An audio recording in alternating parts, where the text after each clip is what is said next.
So welcome everyone. Today's pricing optimization masterclass webinar is hosted by VANTEC Angel Network and its associated angel funds, VANTEC Capital and eFund. VANTEC is the largest angel group in BC with 180 investors who support BC-based high-growth ventures with capital, connections, and advice. We get together every first Wednesday of the month to meet 10 or more promising ventures. We were founded in '99, and since then, more than 3,000 companies presented, and we invested in more than 500 of those companies. It's my pleasure to introduce you to the co-founders of Ibbaka, a company that helps businesses to optimize their pricing. Stephen and Karen will be discussing how you can improve your net dollar retention, a key factor to grow your business and valuation, and something that investors are looking for in due diligence. Please put your questions and comments in the chat. We'll have time for questions after the presentation and plan to end the session just before the hour. The session will be recorded, and after the presentation, you will receive an email with the link to the presentation. Stephen and Karen, please take it away. Okay, thank you so much, Frank, for that introduction. And we are so happy to be here to support the VANTEC, eFund, and What If community. And it's nice to see familiar faces in the room. And so I just have a little slide up here, just a little bit about myself and Stephen. As I said, super excited. We are the co-founders of Ibbaka. And, for Ibbaka, we are very passionate about helping businesses, firms to really understand the connection between value and price and how that connection can be used to leverage growth. And when we say growth, we are also talking about company valuation, right? So, as VANTEC, eFund, and What If community, as investors, we really want to see the companies that we support do well. And so hopefully this topic on net dollar retention will help with that aim. Stephen, a few words from you. So I have been a member of VANTEC for a couple of decades now, and it is an incredibly important part of the Vancouver community, but we also want to welcome the people here who are here from Boston and Florida, and I think there's some people from Europe as well.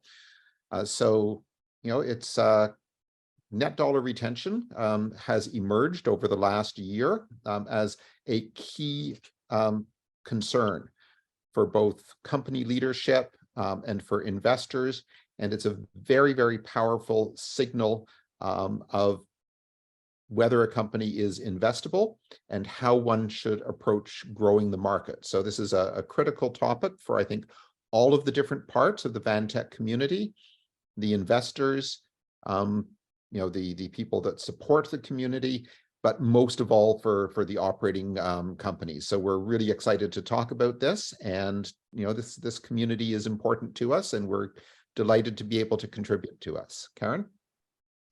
Okay, so just a point of logistics here. As you enter the room, I'm sure you're seeing that this event is being recorded. In addition, I do welcome people to raise their hands to ask questions. And then if someone, and of course, we'll probably try to monitor, if I can have someone to monitor the chat, just because it's kind of hard to sort of see multiple screens. And then we'll try to address the questions in line or in context. But let's just go on to the agenda here. Okay, oh, sorry, I can't see my screen because I've got different things. Okay, so in terms of the agenda, we're going to talk about, well, why NDR, why now? We're going to talk about how pricing and company valuation are impacted as a result of NDR. But then the key theme for this talk is really there are certain levers that affect net dollar retention. So we're going to cover a number of those levers. We're then also going to do a quick case study on how we've sort of looked at, at reducing churn. Again, a key factor within the NDR matrix. And then we want to open it up to discussions. Okay, and we will then also, we have provided a pricing NDR checklist as a takeaway, and that checklist is available on our website, and we're happy to sort of walk through that checklist with you on an individual basis. So if you're interested in doing so, please reach out to myself or Stephen, Karen at Ibbaka.com or Stephen at Ibbaka.com. Okay, so why is it that NDR, or not net dollar retention, net revenue retention, why is it an important topic of today? Well, as you guys have, we've all been living recently this environment of high inflation, which of course leads to the higher interest rates. And so with the higher interest rates, what this means is that there is economic slowdown as businesses begin to be very conservative around how they spend, as individuals also become very conservative on their spending. There's a higher cost of capital as well. So it's much more difficult to get funds. Of course, if you have great supporters like What If and the VANTEC community, I'm sure if you have got the good NDR and good value proposition, then you can get to those investor dollars. But we do see the changing buying patterns as well. And of course, some of these buying patterns right now are reflected in some of the behaviors of what we sort of see are, especially in the B2B space. For Ibbaka, we sell to B2B. So, there's definitely changing buying patterns here that we're seeing. We also see that revenue multiples are down. So this means that cash flow is a key issue, and profitability measures are having more scrutiny, right? So we have to really look at profitability. From an operations metrics perspective, this is where net cash flow is something that obviously is looked at an almost daily basis. We want to look at the operating efficiency, and of course, a key thing that drives the net dollar retention is your customer acquisitions. And so we want to really get to cost-effective growth. And so by cost-effective growth, what we mean is you want to be really, really efficient in terms of your customer acquisition costs. And, of course, that time to value to your customer, we want to sort of look at, hey, what does it really take to implement your solution and to really serve your customer to, again, get to that predictable growth, right? So that predictable growth means that, hey, we'll have a better understanding of the usage patterns, what is the customer journey that your customers are facing, and we really want to get to that good understanding of product qualified leads. As we sort of see that many software companies are transitioning we sort of see this mix, right, of the pressures to get to the product-led growth. So really, you want to make sure that you're serving the right and ideal customers. Okay. Here. Okay, so just wanted to get a quick poll going. So when we think about the ratio here, we just want to sort of ask and see where you guys are tracking in terms of your net dollar retention. So Stephen, I'm going to stop sharing my screen so that you can go ahead and do the poll. Remember, it is a percentage that reflects how your annual recurring revenue has increased or decreased within a defined period of time. We want to calculate, and of course, this poll won't be too difficult, but I'm going to stop and share, and then Stephen, you can explain the poll. So we put a link to the poll into the chat. So please click on that link. And once we've had some people answering it, then I will share my screen and we can look at the results together.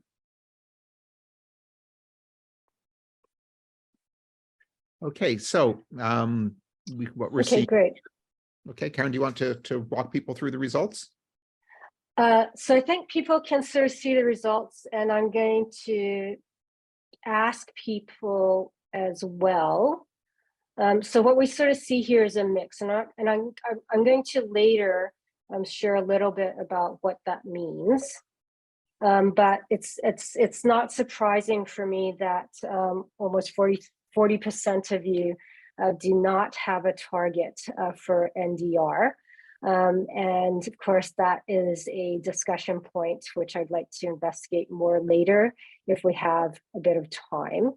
But of course, then sort of see that there are a number of you which have an NDR of less than 100%, but we'll go through the analysis. So given those of you, are you meeting your target? And so what I do see here is that, yeah, a majority of you are not reaching your target. So, you know, this webinar will hopefully get you to start thinking about how you can better get to those targets. And I see that others are in pre-revenue. So yeah, and I'm sorry, I can't really monitor all of the chats, but if there's anything relevant in the chat, Frank, if you want to call that out and let us know, and we can address it. Yeah, and Karen, okay, so I'm going to go back. I'll give the screen back to you. Thank you, everyone. Okay, so I'm going to go back to sharing my screen here. It may take a while to get it to the right piece. Okay, and I'm going to be looking a bit over on the side, but you guys should be focusing on the screen instead of me anyway. Okay, so then here, this is the general guide for the targets for NDR. So I think a percentage of you had an NDR of greater than 30%. And I would say that for those of you who are in this green zone, congratulations, because this is at least the, this, of course, actual targets will need to sort of consider the category and type of product, et cetera. But generally from an investment community, greater than 130% is a really good investment signal. When your NDR is 110 to 130, it's not too much of a concern. You're still doing okay, but anything below 100%, or I said 110%, I should say, this is where you need to start paying more attention. And anything below 100 is more of a serious concern. So this is just the general guide here. But as I said, we have to sort of look at each individual business as well as what stage you are as a company. And I think someone commented that they were in, pre-revenue. So of course that's a different matter. Okay, so then here, when we think about the valuation and how NDR is impacting overall company value, we have a simple graphic here. So when you think about your net growth rate, there are three factors that really go into your net growth rate. And so most of the times when we talk to our customers, they're really trying to go after that net new logos. Let's go after those new customers. However, a big part of your net dollar retention is actually looking at your current customer base. So you want to really look at, how are you serving your existing customer base to really get to that net growth. And so this is where your revenue churn rate becomes a very important metric to look at as well. And so when you get to your net growth rate, with your present value, discounted value, that's where you get your discounted net growth factor. And so from there, of course, these two things with that, the discounted net growth factor with your annualized profit, these are the things that really factor into your company value. And so if you are interested in this topic, recommend Pricing for Net Dollar Retention by Jeff Robinson in Price for Growth. Okay. Oh, and I think the other thing to mention here is NDR is actually a representation of the health of your revenue operations, right? And so your RevOps team is essentially people think of it as your sales team, but really your revenues operation team is not just sales. but it's product, it's customer success, it's everything that it's everyone who's really involved in making sure that your customer engagement is highly valued and that you're delivering value for your customer so that you can actually monetize and capture on that value. Okay. So then Stephen's going to talk a little bit more about, the positive and negative factors. But again, to get to the existing customer growth rate, this is where, as a company, you really want to be able to grow in your package, right? So you're looking to have customers find greater value in your package offerings, and you really want them to move from sort of standard packaging to higher levels of packaging so that you can monetize more. And in this way, you also want to be able to upsell your package and cross-sell packages so that your customers are, again, finding greater value and you're capturing more value. What we're seeing now is, there is that, especially in this time of, changing buying behaviors, we see that customers are actually seeking ways to reduce their package buy, right? Because they are trying to cut back. So they may want to get to sort of really carve out the value pieces that they're getting to sort of say, hey, I'm going to downgrade the actual package that I'm buying now. How is it that I can sort of save some funds here? And so we get the downseller packages, as well as what we've seen in a number of firms that we've worked with. There's also an increase in churn as firms are really looking at, hey, what are the solutions that are must-need solutions versus nice-to-have solutions. Okay. Okay, so I'm not going to cover too much in terms of these definitions, but I'll just flash them up quickly on screen. The key thing here is that we are really looking at the value ratio. And what we mean by the value ratio is we want to really understand the value that is being delivered to your customers over the lifetime of that customer. So that is the long-term perspective of a key metric that we want to look at. But from a shorthand form or a short-term perspective, then we want to look at the value that you're generating for your customer in relation to price. And then to have a healthy metric there, you kind of want to make sure that you're consistently delivering value over time.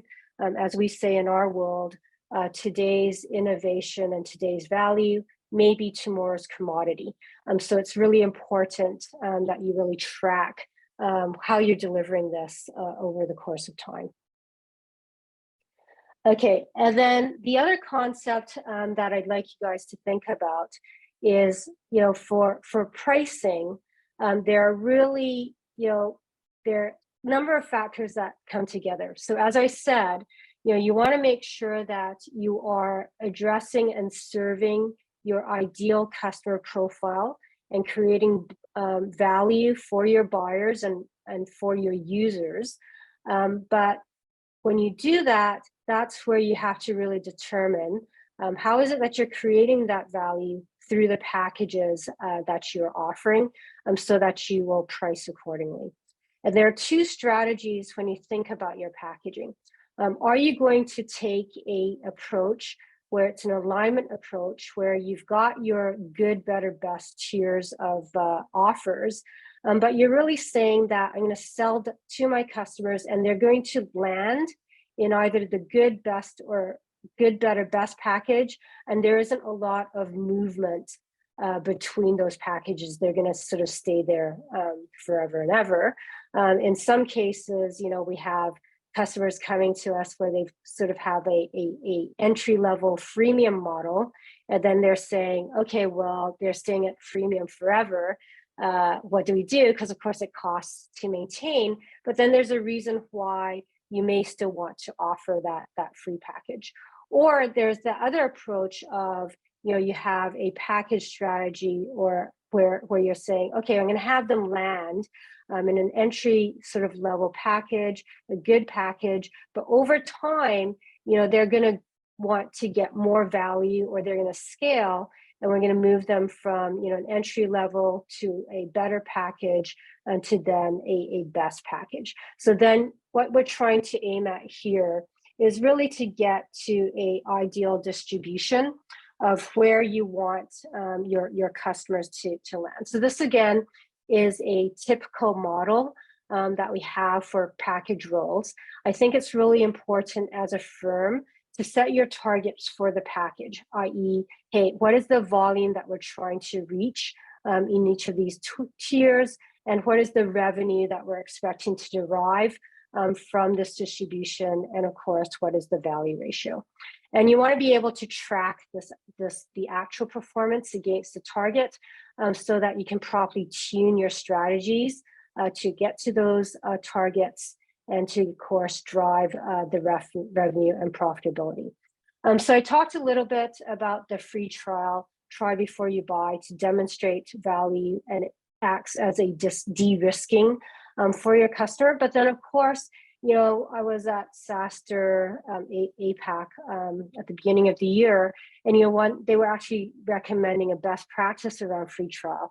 But then you have to remember, well, what is it that you're trying to get as a result of that free trial? Do you have a clear path to move that free trial user to a monetized position? Or are you getting something else from those users, i.e. that will help you to better serve your good, better, best customers, right? So you could sort of see, for instance, LinkedIn. I think we all are pretty much users of LinkedIn. Number of us, well, myself, I'm actually paying for a premium account, but then there are people who will have the free LinkedIn accounts. And of course, those free LinkedIn accounts are serving people like me, because I can reach out to those people in the LinkedIn network. Here you want to see the distribution, where the distribution here is landing primarily on the better category. It is the bulk share of the revenue capture. And again, you know, you want to have that sort of healthy distribution and sort of know where your revenues are coming from and how you're best serving those that segments, or those segments, according to the alignment of your packages. Okay, and with that, I'm going to switch it over to Stephen, and he's going to talk about those key elements that are the levers of net dollar retention. Great. Thank you very much, Karen. I just want to remind all of us that in managing our companies, we've got to accentuate the positive, eliminate the negative, latch on to the affirmative, and don't mess with Mr. In Between. So I'm not going to try to sing that for you, but we have a link to a great recording. So when you get the deck, give yourself a light moment in your day and listen to the master encourage us. Next slide, please, Karen. So as Karen discussed earlier, there are 6 different levers that you have to impact net dollar retention. And it's important for you to understand all 6 levers and then make choices as to which lever you need to focus on. The positive levers are to grow in the package, to upsell packages, and to cross-sell packages. And the negative levers that you want to damp down, and take actions to improve are shrinkage in package, downsell of package, and increased churn. And we've found these NDR waterfalls to be a very powerful way to understand where you need to be focused. Let's look at each of these levers. So next slide, please, Karen. I'm going to try to go through this quite quickly so we can spend time on the case study and discussion. So the first of the negative factors is shrinkage in package. Now, this will only happen if you have some form of usage-based pricing, but shrinkage in package can happen for many reasons, right? There can be fewer users, there can be less use, and if you have some form of outcome-based pricing, there can be reduced outcomes. And the tools that you have to address this are 2-factor pricing, improving the value ratio, and to reset outcomes around expectations based on the current business environment. And we go into this in quite a bit of detail in some of our recent blog posts that we will be sharing. Next slide, Karen. The second of the negative factors is downsell of packages. So if you have a good, better, best, or some form of tiered architecture, what we are seeing with a lot of our customers today is that rather than being able to upsell, people are moving to lower level and less expensive packages. This can again be because lower packages are becoming more attractive because of changes in business conditions. It is often the case that value ratios across the packages are out of alignment. And in some cases, we've seen the lower packages actually have a much better value ratio for the buyer than the higher packages. So, companies are unintentionally actually incenting people to downsell. And many buyers now are trying to reduce costs. So, what one needs to do here is to often rebalance the packages and correct how pricing works between your different packages. Next slide, please, Karen. And then the killer is, of course, increased churn. And churn is what saps energy out of subscription-based companies, of recurring revenue-based companies. And you have to take churn really, really seriously.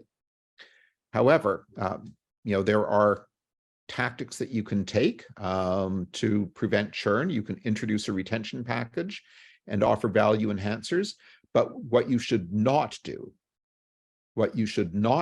is to introduce retention discounts. So we see this all the time.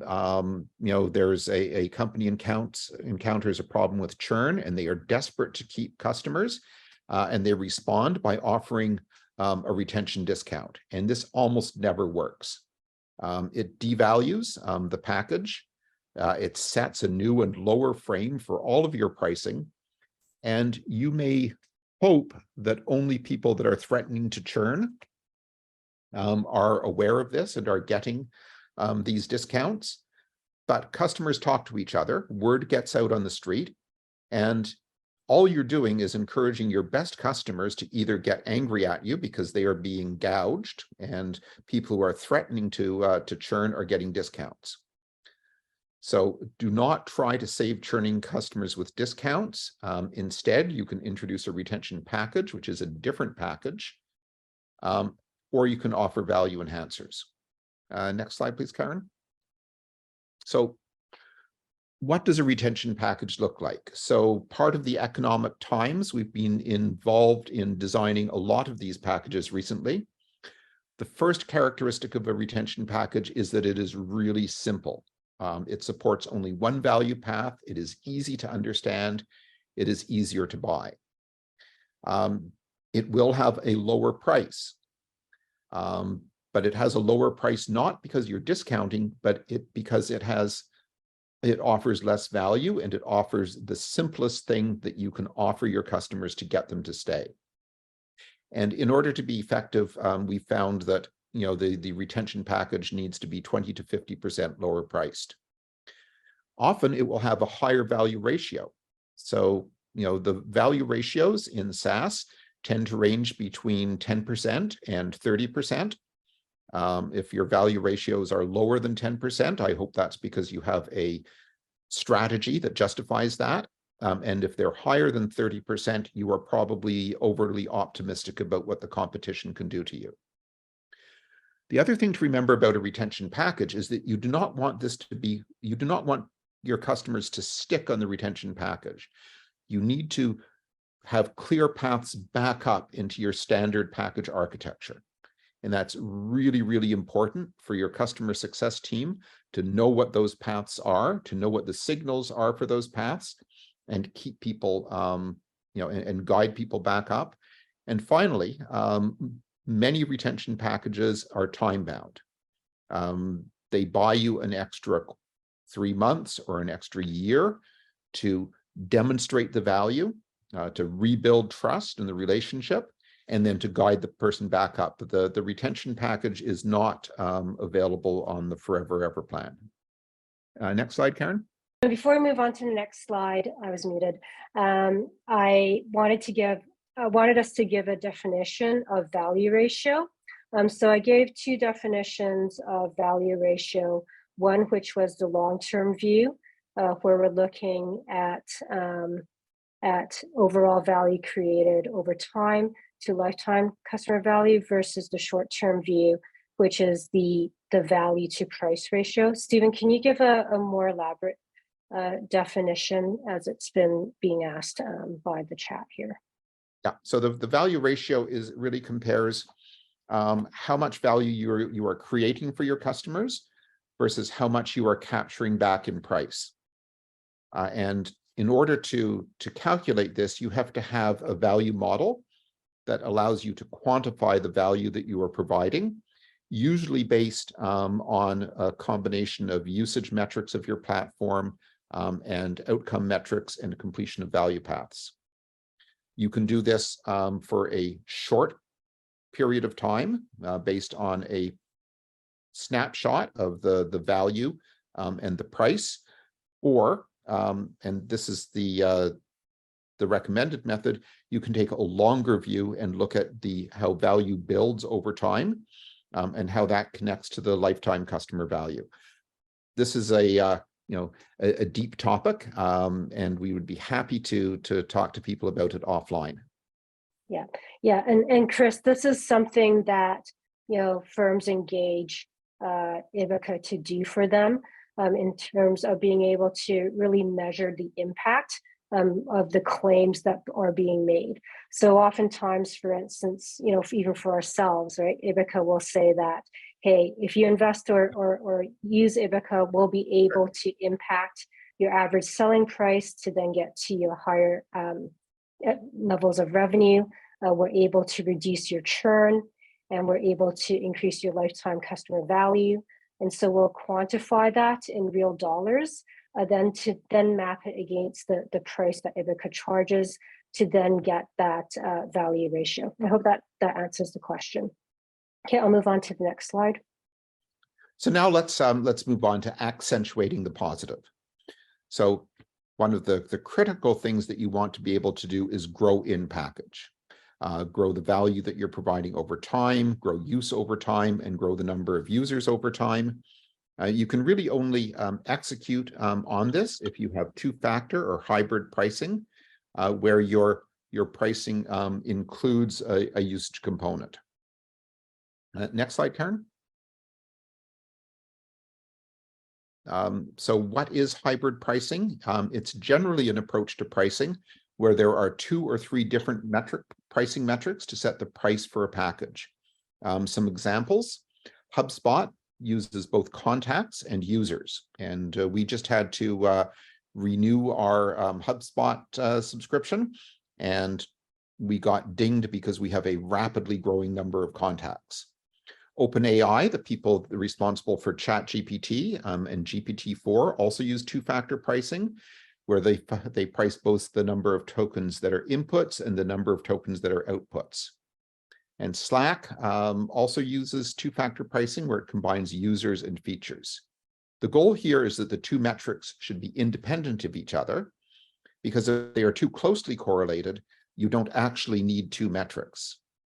And the metrics often scale differently, and one is used for predictability and predictable revenue and stability, and the other is used to tie usage together with growth.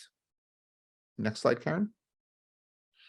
For those of you who have more than one package, so often very small early stage companies will only have one package, but by the time you reach growth, most companies will have adopted some form of multi-package architecture, often of the GBB or good, better, best pattern. And one of the ways that you can grow your net and improve net dollar retention is to upsell from good to better and better to best.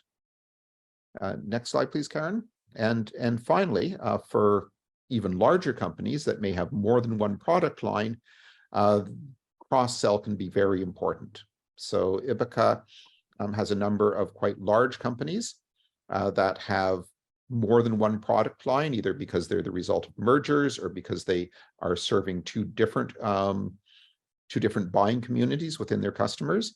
And cross-sell for these companies is actually the main driver of net dollar retention. Next slide, Karen. Sure. So Karen, I'm going to pass the talking stick back to you, and you can walk us quickly through this case study. Sure.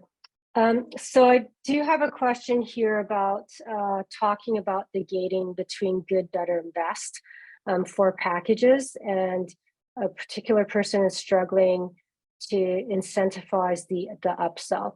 So I think that, you know, generally it's hard to answer that in a general manner because it really depends on, you know, your buyer type and who you're really targeting for good, better, best. It also involves, you know, for us when we do this for our customers, we really sort of look at the feature functionality set and how customers are getting value for each of those packages, and we may want to actually do what's called a conjoint analysis to really understand, you know, the breakdown of the packages and the associated willingness to pay. But Tyler, would be happy to have a one-on-one conversation with you to delve deeper into, you know, what your offer is and what you guys are trying to do there. Okay, so I'm going to just quickly talk about this case study because I know that we've got, you know, about 15 minutes left on this call, and I want to make sure that there's time for discussion. So this case study is actually based on a fairly large B2B SaaS vendor, and they've got more than 8,000 customers. They are actually in the category of a unicorn, so very, very large, heavily invested firm.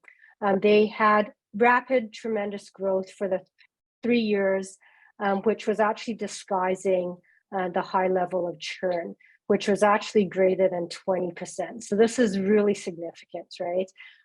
And as I said, well invested companies. So of course, you know, when the investors delving deeper into this, and of course the C-level executives, you know, churn of 20% would be a concern for any company.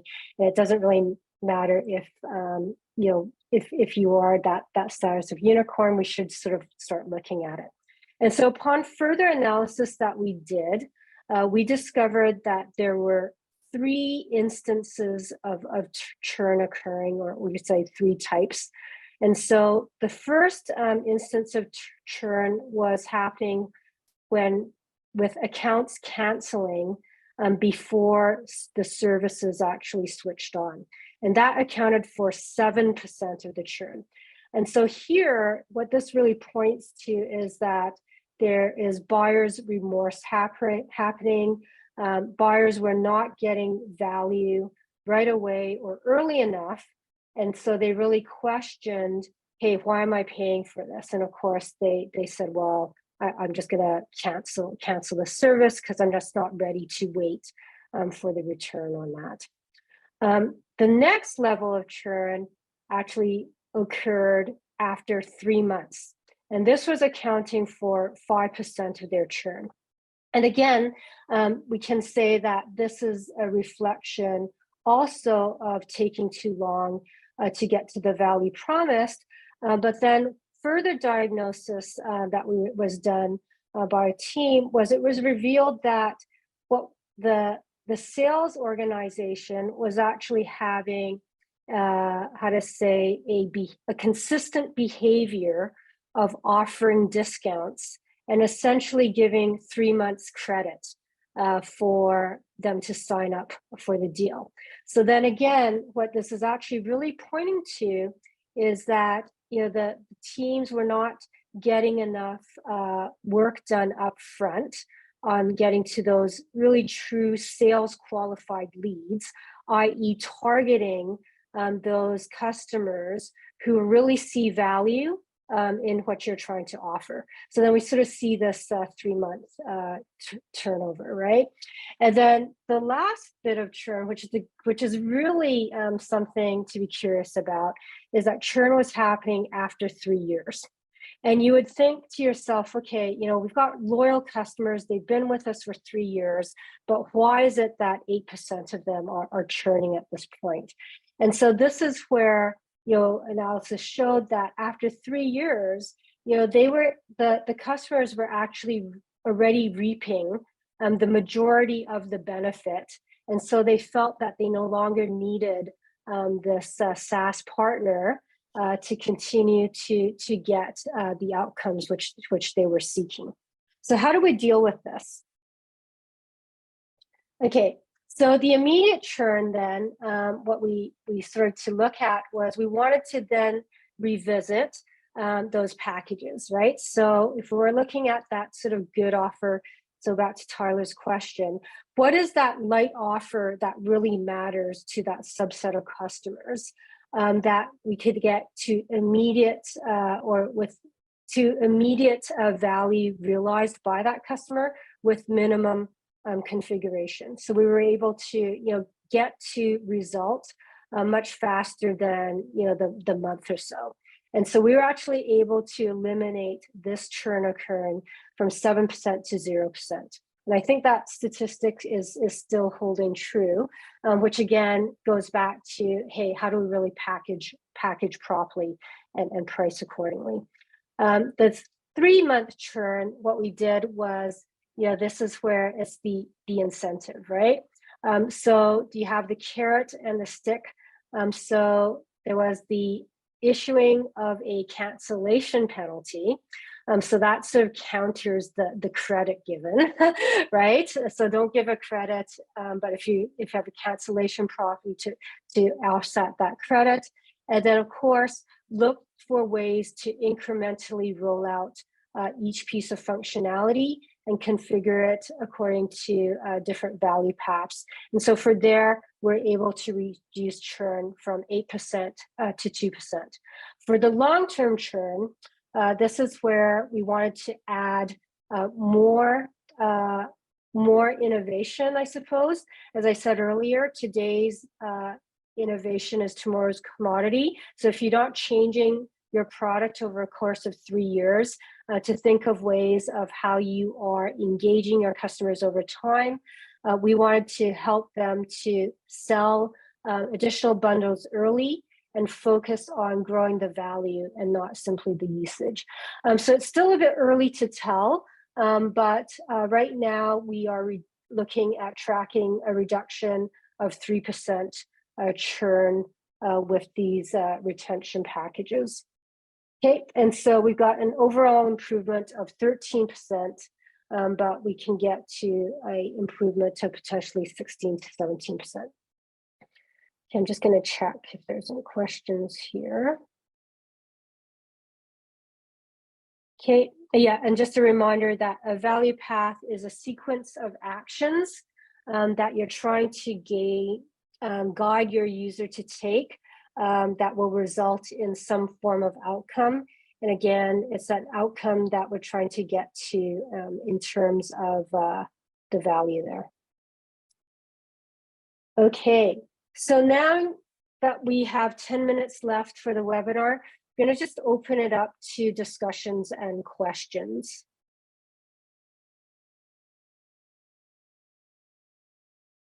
And you can either I believe you can turn on your speaker and ask the question by voice, or you can put the question in chat. And I'm going to stop sharing the deck. And I think there will be a follow-up email going out. So we're going to actually clean up the recordings and we'll send the recording, but we will also send the link to the net dollar retention checklist that is on our website as well. And so Chris has a great question here. It's quite a long question, so I'm not going to read it out. But it's a question about thoughts about 3 measures of priceable value, at least in the SaaS realm. And I think, Chris, what I would suggest is functionality is not value. Value is the impact that you have on your customer's business. And that impact comes, generally speaking, in 6 different ways. You can help them improve their revenues. You can help them reduce their costs. You can help them reduce their operating capital. You can help them to defer or avoid capital investments. You can reduce risk, and risk is a very measurable thing. And you can help them to increase optionality, and that can also be quantified using modern methods. So what you need to do is, for each one of your features or functions, you have to be able to say, following a value path that includes this feature, what is the impact that I have on my customer's business? And a value model is the way of quantifying that impact. It's a model, it's an estimation, but it gives very strong guidance and direction, both for your customer as to why they should buy and whether they're getting the results that they expected, and to your sales and product and customer success teams. So I would argue that if you don't have a value model, you are not doing value-based pricing. And there is extensive evidence that value-based pricing is the most effective way to price in B2B. Chris, I hope that at least started to answer your question. Yeah, no, Stephen, that was outstanding, actually. Thanks so much for that, and a great benefit, I think, for everybody online. Let me clarify. I guess I would say when it actually gets down to the process of setting that price and potentially evolving the price, the levers or metrics ultimately that you might use to start quantifying that value, because there's ultimately it needs to be translated to a mathematical formula that I think is logical. Yep. Would you say those are maybe 3 starting points in terms of the levers when you're trying to translate that value in the mathematical? So Chris, I'm gonna answer that question a little bit different than the way Stephen did, although I think Stephen's answer is, of course, succinct and valid. I would like to just sort of add to this, right? I think that when I sort of look at your list in terms of enhanced functionality, then yes, absolutely, functionality, feature set, and how that impacts the outcomes is something that can be quantified and measured. And that's something that we look at when we develop the packages and the associated pricing. Okay, the next piece that I think that you're getting to, and I think to Gonzalo's comment, yeah, because that definitely links back to profit and loss, right, to your end customer in some way. The other piece that you introduced here is frequency of use, credit base. So I think that is, again, a different dimension here when we sort of think about price, because you're talking about priceable value, right? So I think usage-based metrics, again, as we were looking at the hybrid pricing model, we're looking at usage as a potential area for scaling of price. So again, it's how is that usage translating to an outcome? How is it translating to a value? So yes, that's another potential input. The other piece that you have here is data storage. And of course, you're talking, okay, this is a B2B SaaS environment. So then data storage is, again, something that can be a potential input. I would like to mention here that data storage is one potential input of consideration for cost. And so, of course, when we think about pricing and measuring the value, cost implications need to be taken into consideration, and it's something that we've been asked for by our customers as well. So I think, yes, those 3 dimensions are potentials. Again, it's going to vary case by case, right? Because we recently are doing a lot of work in the IT security space, for instance, right? And this is where, when you think about priceable value, you want to look at, okay, what is the outcome or the value driver that is specific to the security impact that's going to be made, right? That could be something like a reduction of risk. And in fact, risk is a huge economic value driver. The other piece in terms of priceable value is we're working with certain firms where ESG is now a key consideration to do business, right? So that is also an input into the value model. That is something that we are beginning to price for, right? So again, dependent on the business type, dependent on the market you're serving and how they quantify and see that value. Okay, and I see that there are a number of hands raised. Is there a way to, maybe Frank, if you could look at the queue so you can tell us who. And yes, there are other aspects of value as well. If you go to Ibbaka, we talk about not just the economic values, but the economic values. And of course, we just talked about the ESG values. Okay. Right. A question think... from Eric Gorin. I think Jay Harmer was ahead of me, but I happy to defer. Go ahead. I'm not in here. Okay, so just a question. Going back to the retention package that you guys talked about, I'm just curious, how is that different than just a time-bound discount? If we were to, I understand that there's a lower value package that has, potentially less benefits to the customer, but also still meets their core basic needs. But then, you have this time-bound component, and what was kind of interesting to me is your advice on not doing discounting to retain customers, which I get, trying to not have the erosion of value there, but how is that different than just simply doing a time-bound discount on a package and then removing it? Yeah, I think that the answer to that, Eric, is I think you actually answered the question, which is the retention package should be simpler and offer less value. And if you just give a discount while offering the same value, you then are also discounting the value of what you're offering. So creating a retention package is, in most cases, a more effective tactic. There are a very limited number of cases in which you can say we need an extra 3 months to prove value. So we're going to give you a discount for 3 months in order to buy time to prove value. That can work if it's really well communicated and executed on. But in fact, when we look at companies that are trying to do this, they generally provide the discount. They don't change what they're doing. They don't add additional value. And at the end of the 3 months, the company churns anyway, and they've devalued their offer. So, under certain narrow circumstances with really good communication and execution discipline, you can use the discounting. But generally speaking, a retention package is a much more effective and actually easier to execute on strategy or tactic. It's a tactic, not a strategy. But... Okay. Thank you. Thank you. That was great. And Over to Jay for the next question. Okay, I'll try and be quick. So we are a B2B SaaS company. We have usage-based pricing. There is some lifting for onboarding. Our clients have to onboard part of a casual blue-collar segment of their casual blue-collar staff in order to start extracting value. So where do I find best practices around cancellation penalties? Because a lot of times they'll start playing with the demo, they'll sort of sign up for the trial.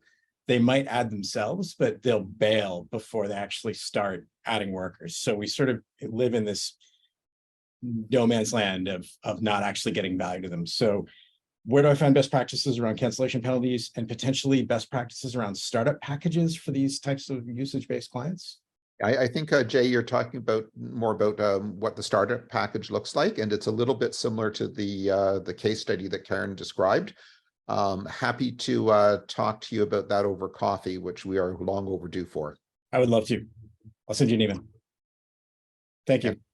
I'm afraid, guys, we're at the top of the hour. We are, and Joe, you have a question. Did you want to, we'll take that as the last question, perhaps. Yeah, real quickly, I'm involved in sales within my organization, and what I've seen in the last 120 days, his decision-making process from start to finish has dramatically increased. And Mhm. there's more layers and there's more people that are getting involved. And Yep. we continue to miss forecasts because of it, because we're getting verbal commitment where in the past we'd have signed documentation within a week or 2 weeks.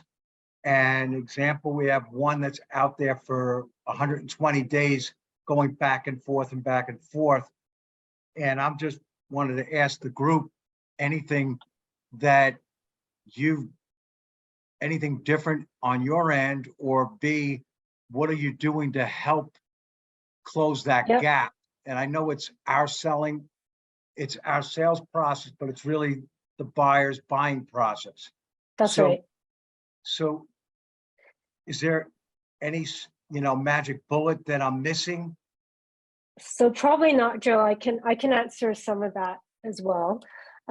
So your situation is not uncommon, but of course it also is dependent on industry, as well as you hit on the nail in terms of it is the buying process, right? So similarly, how we sort of help with this sort of churn with our customer, it's really about getting to a level of, how to say, urgency, but enabling your buyer to perhaps do more of an entry level purchase, or to commit to a smaller chunk of purchase over a phased period, so that it becomes more palatable to pass that budget.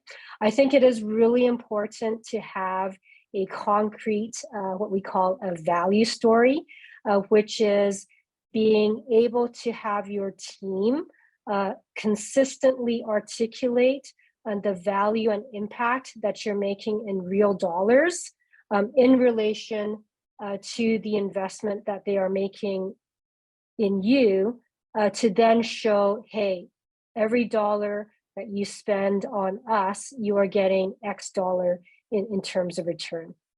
So I hope that helps. Yeah, I mean, part of our sales process in the beginning is to find out the who, the what, the when, obviously, right? Yep. And then validating that through the sales process. But we're also, prior to presenting pricing, we're doing a ROI based on and building that ROI with the prospect to get their buy-in with their numbers, not pie in the sky stuff. And so we're doing all of that. We've been doing that, and it's worked for the last 18 months. And now all of a sudden everything's come to a grinding halt. Yep. So, and that is the environment we are living in. So you're doing the right things. Yeah. okay. The only thing I'd And add, Joe, go ahead, Stephen. the only thing I would add, Joe, is if you can show them how much money they've lost because they've delayed the decision. That's right. Okay, that's a good point. I like that. We've used that detective as well as the opportunity losses, right? Of not doing something sooner. So I think that was the last question that we could take, as we are now over time. But Gonzalez, I see your hand is up.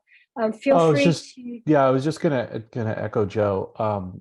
There's definitely been a change in the last 45 days in not just our industry, but the people that I'm working with, my colleagues, my wife's industry. She's seen the last 45 days, sales has felt different.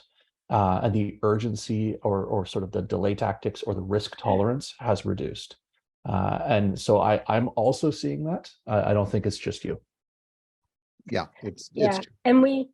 And I think the other piece is we are also entering the summer months. Hate to say it, but mindset does change for a lot of companies as we enter the summer period.